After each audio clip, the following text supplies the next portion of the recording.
आप सब ने अपने जीवन में एक कहावत तो सुनी ही होगी कि एक चुप 100 को हराए। सुनी है ना? और इसीलिए कई बार हम जीवन में चुप रहते हैं, मौन रह जाते हैं, क्योंकि यह सत्य है कि एक मूर्ख के लिए मौन रहने से अधिक श्रेयस्कर उत्तर और कुछ भी नहीं हो सकता। परंतु क्या जीवन में सदैव मौन रहना, सदैव चुप रहना क्या उचित होता है? नहीं। जहां पाप का बल बढ़ रहा, जहां छल हो रहा, वहां मौन रहने से अधिक गंभीर अपराध और कुछ नहीं हो सकता। मौन रहकर कदाचित आप समस्या से बच जाएं, परंतु आप संसार को समस्याओं में उलझा देते हैं। इतिहास साक्षी है कि पापियों के उद्दंडता ने संसार को इतनी हानि नहीं पहुंचाई जितना कि सज्जनों के मौन ने पहुंचाई। यदि कोई मूर्ख बोल रहा है तो मौन रहना उचित है, परंतु यदि कहीं अपराध हो रहा है, छल हो रहा है, तो उठिए और विरोध कीजिए, क्योंकि आप भले ही न से, परंतु आपकी आने वाली पीढ़ी इस पाप के दंड को अवश्य सहेगी। अपने जीवन में आप कितने मित्रों से मिलते होंगे, कितनों को आप स्वयं जानते होंगे, कितनों का आप शुभ चाहते होंगे और कितने आपका शुभ चाहते होंगे, और कितने ऐसे भी होते हैं कि आपके समक्ष आते, आपसे मिलते वो अपने जीवन का दुखड़ा गाने लगते हैं कि उनका कोई कार्य ही नहीं बनता। वो क्या करे? कार्य प्रारंभ होने से पूर्व ही कठिनाइयां आ जाती, कठिनाइयों के कारण वो आगे नहीं बढ़ पाते। क्या आपको पता है ऐसे लोगों की वास्तविक समस्या क्या होती है? क्या उनकी समस्या मार्ग में खड़ी बाधाएं हैं, या वो कठिनाइयां जो उनके कार्य को कभी संपन्न ही नहीं होने देती? सत्य तो यह है कि वास्तव में ऐसे लोग अपना कार्य कभी प्रारंभ ही नहीं करते। आधे मार्ग से उल्टा लौट जाने से अधिक बुरा यह है कि अपना कार्य कभी प्रारंभ ही ना कर। तनिक कार्य तो प्रारंभ करके देखिए, विश्वास कीजिए आप कभी खाली हाथ नहीं होंगे। आपको गर्वित करने के लिए सफलता भले ही आपके हाथों में ना हो, परंतु सफलता पाने का ज्ञान आपके हाथों में अवश्य होगा। हमारे जीवन में मित्र और शत्रु बड़े मायने रखते हैं।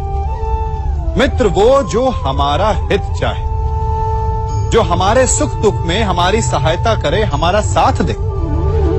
कुछ मित्र जन्म से होते हैं, कुछ मित्र हम स्वयं बनाते हैं, कुछ मित्र परिवार में मिल जाते हैं, तो कुछ मित्र जीवन की यात्रा में। परंतु शत्रु हमें जीवन में कभी भी मिल जाते हैं। परंतु क्या आपने कभी सोचा कि वास्तविकता में आपका सबसे बड़ा शत्रु है कौन? आपका सबसे बड़ा शत्रु आपके भीतर छिपा बैठा है, और वो है आपका क्रोध। आप जिनसे रुष्ट होते हैं, उन पर क्रोध करते हैं, उन्हें हानि पहुंचाने का प्रयास करते हैं।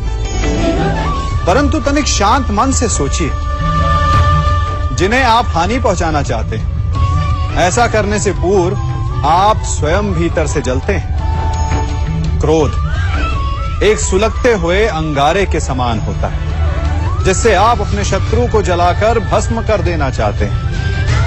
परंतु ऐसा करने से पूर्व आपको स्वयं उस सुलगते हुए अंगारे को उठाना पड़ता है, और शत्रु से पहले स्वयं को जलना पड़ता है, उसकी पीड़ा सहनी पड़ती है। तो यदि आपको अपने शत्रुओं से मुक्ति पानी है, तो पहले आप स्वयं के क्रोध पर नियंत्रण करना सीखिए। परिवार, संतान, हमारे अपने हमें कितने प्रिय होते हैं। उनकी सुरक्षा के लिए, उनके सुख के लिए हम क्या नहीं करते।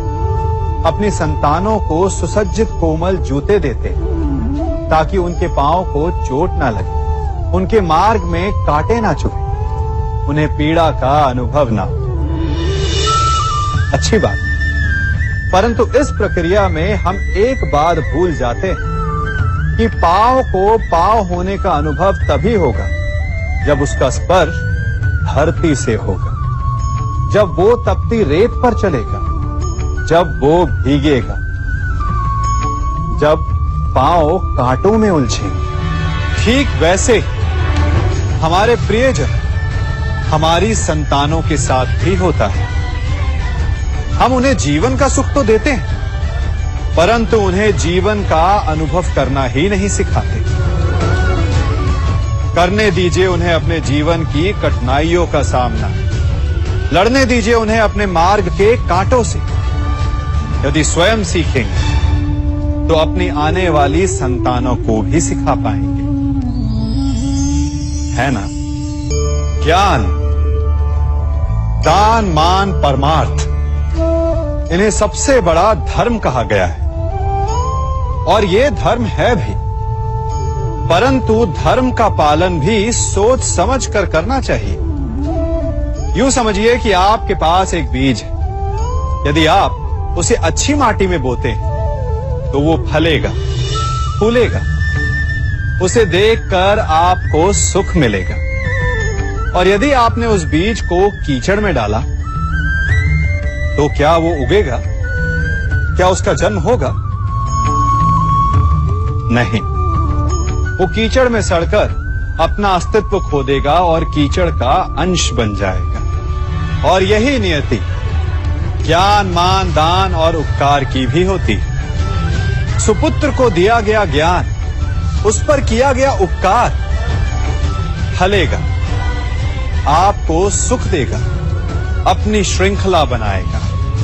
और कुपुत्र को दिया गया ज्ञान, उस पर किया गया उपकार कीचड़ में डाले गए बीज के समान है, जो अपना अस्तित्व खो देगा। हम सब अपना जीवन शांति से जीना चाहते हैं, अपना हर पल आनंद में भोगना चाहते हैं, परंतु ऐसा नहीं कर पाते।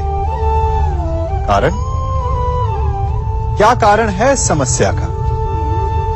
क्या हमारे शत्रु इसका कारण है, या हमारे उत्तरदायित्व, या फिर समय की कमी?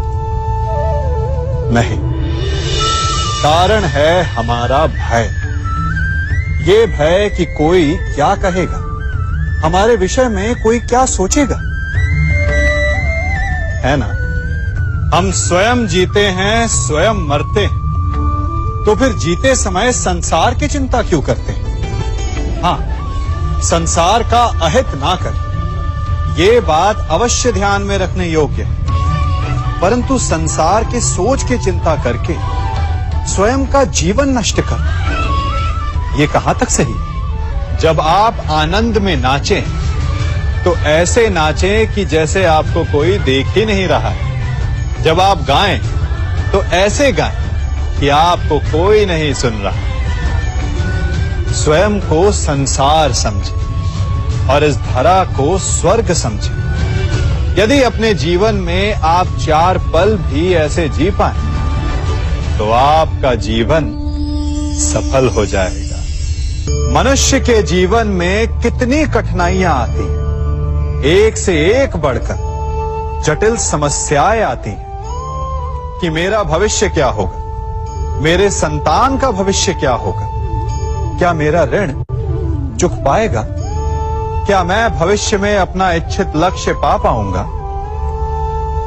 परंतु एक बात बताइए, क्या वास्तव में ये कठिनाइयां, ये समस्याएं इतनी जटिल हैं? क्या इनमें इतनी शक्ति है कि ये आपका मार्ग रोक सके? क्या इनका उत्तर पाना इतना जटिल है?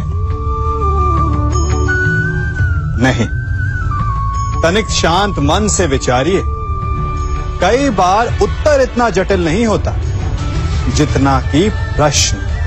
वास्तविकता में आपके मन में जो प्रश्न है वो जटिल है, किंतु उत्तर तो बड़ा सरल है, और वो उत्तर है कर्म। कर्म कीजिए और धीरे धीरे आपके मन में जटिल प्रश्न और आपके मन की जटिलता दोनों ही समाप्त हो जाएगी। इसे देख रहे हैं? कुछ स्मरण हुआ? आपको आपके बालपन का स्मरण करवा दिया ना इस पहिए ने। कदाचित कोई बालपन में ऐसा होगा जिसने ये खेल ना खेला हो। हाँ, इस पहिए का आकार एक सिक्के जितना या इससे बड़ा हो सकता है, परंतु ऐसा कोई नहीं जिसने ये खेल ना खेला हो। इसे गोल गोल घुमाते रहना, निरंतर चलाने का प्रयत्न करना, कितना आनंद आता था ना। हमें उन पहियों के खेल से मिले मनोरंजन का आनंद स्मरण हो आता है, परंतु उन पहियों के खेल से बालपन में मिली सीख हम अधिकतर भूल जाते हैं। और वो सीख है सदैव गतिमान रहना। उस खेल का केवल एक ही तर्क होता था, यदि उसे संतुलित रखना है, यदि उस पहिए को गिरने नहीं देना, तो उसे निरंतर गतिमान रखना होगा। और यही जीवन है। जीवन में यदि सुख दुख, हानि लाभ, आनंद और कष्ट का संतुलन बनाए रखना है, तो सदैव गतिमान रहिए। किसी एक कष्ट, किसी एक दुविधा के पल में ठहर के ना रह जाओ, कर्म करते रहो।